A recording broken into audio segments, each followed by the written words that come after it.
वाजायचा बंद झालाय सध्या। शबाश डाव्या पवित्र्यामध्ये विजय, डाव्या पवित्र्यामध्ये रवींद्र खुरप उजव्या हाताने जेवढं चालतंय तेवढं डाव्या हाताने चालत नाही।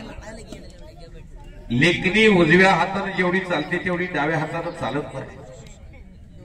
उभारण्याचा पक्ष मजबूत असतो, त्या पवित्र्यामध्ये उभारल्यानंतर पट काढला सुद्धा तरी पडण्याची किंवा कोसळण्याची किंवा खाली धरून घावण्याची स्थिती निर्माण होत नाही, म्हणून पवित्रा समोर तो ठेवला जातो।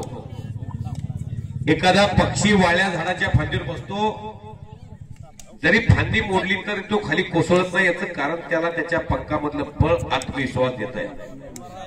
तसं प्रॅक्टिस करताना पैलवान उभा राहतात, तो मजबूत पक्ष असतो। Practice maximum perfect. काय शांतता आहे महाराष्ट्रातला, विचून विचून विचून पैलवान आणलाय।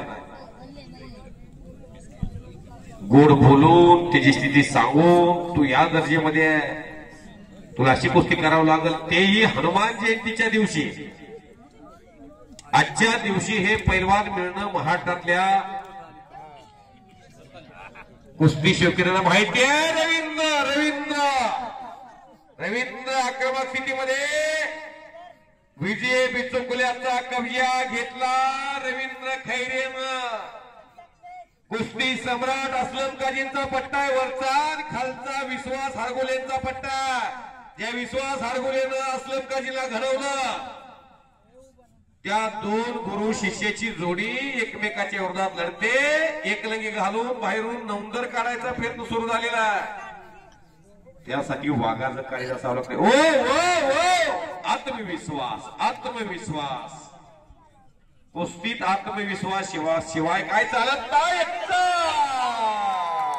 आणि एकदा डावावरती रवींद्र खैरे सुंदर